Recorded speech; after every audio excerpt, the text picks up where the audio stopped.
महोदय, प्रश्न क्रमांक 7307. छापल्याप्रमाणे.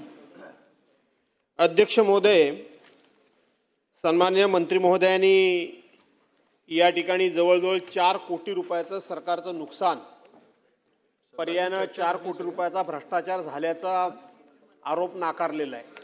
परंतु अध्यक्ष महोदय, माझ्या हातामध्ये या ठिकाणी या कंपनीला म्हणजे भारत बेंच कंपनीला ही वाहनं खरेदी करण्याचं आणि इन्स्ट्रुमेंट खरेदी करण्याचं जे त्यांना या ठिकाणी ऑर्डर दिली, त्याची एकूण एका वाहनाची किंमत होते 99 लाख रुपये.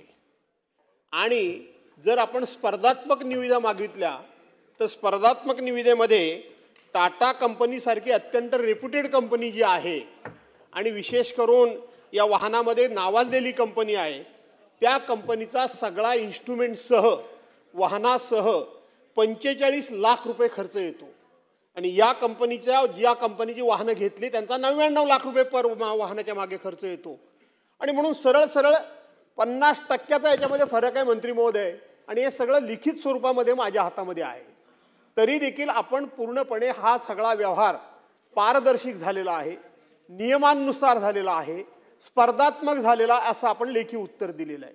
या स्पर्धा आपण कोणाकोणाबरोबर केल्या, कशा पद्धतीने केल्या, टाटा कंपनीच्या संदर्भामध्ये आपण टाटा कंपनीकडून सुद्धा कोटेशन मागवलं होतं का, ते स्पर्धेमध्ये उतरले होते का, आपण 0.90% बिलो रेटने आम्ही हे सगळं घेतलंय. सरळ हे सगळं मॅनेज आहे, हे काय नाकारायचं काही कारण नाही. आणि म्हणून आपण ह्या माझ्या 3 प्रश्नांची उत्तरं द्यावी की आपण स्पर्धात्मक निविदा कुठल्या कंपनीच्या मागितल्या होत्या, कधी मागितल्या होत्या, त्याच्यामध्ये टाटा कंपनी देखील होती की नव्हती हे मला सांगावं.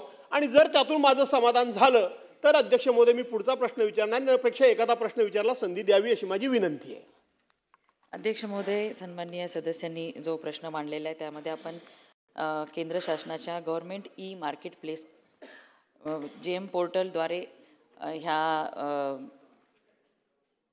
साठी आपण टेंडर फ्लोट केलं होतं. सगळ्या अटी आणि शर्तीनुसार ज्या कंपन्यांनी ह्याच्यात सहभाग घेतला आणि जे लोएस्ट होतं अंदाजपत्रकापेक्षा 0.94% जे लोवेस्ट होतं अशा कंपनीला आपण हे काम ह्यामध्ये देण्यात आलेलं आहे. आणि अध्यक्ष महोदय, ह्या वाहन खरेदी 45 लाखाची आणि वेगवेगळ्या 45 यंत्र सामग्री त्यामध्ये लावलेली आहे. त्यात वाहन कस्टमायझेशन हा वेगळा आणि असं मिळून ह्याची किंमत ही 90 लाखाच्या आसपास यांनी देण्यात आलेली आहे. आणि मग एक फेअर असं कॉम्पिटिशन होऊन जो ह्या कॉम्पिटिशनमध्ये पात्र ठरला त्यांनाच ह्या वाहनांची ऑर्डर देण्यात आलेली आहे. अध्यक्ष महोदय, सन्माननीय मंत्री महोदया, जे लिखित उत्तर आहे तेच मला पुन्हा वाचून दाखवत आहेत. मी ते वाचलेलं आहे. त्याच्या अनुषंगाने मी लिखित उत्तराच्या व्यतिरिक्त 3 प्रश्न विचारलेत, त्याचं आपण उत्तरच देत नाही मंत्री महोदया. जिथं मी संशय व्यक्त केलाय माझ्या प्रश्नामध्ये तिथं हीच जागा आहे की आपण लिखित स्वरूपामध्ये मला उत्तर देत आहे, त्याच्या व्यतिरिक्त मी जे काही मौखिक म्हणजे तोंडी जे प्रश्न विचारलेत त्याचं मला उत्तर द्या की या ठिकाणी कुठल्या कंपन्या या कॉम्पिटिशनमध्ये आल्या होत्या.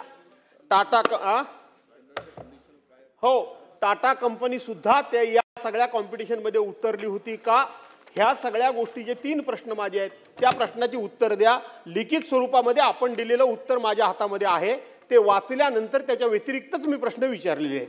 अध्यक्ष महोदय, टाटा कंपनी ह्यामध्ये नव्हती.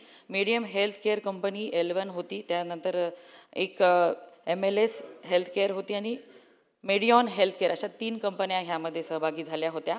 आणि तरी देखील लोकप्रतिनिधींच्या तक्रारी प्राप्त झाल्यानंतर ह्याच्यावरती तपास चालू आहे. आयुक्तांच्या लेवलवर ह्याची चौकशी चालू आहे. चौकशी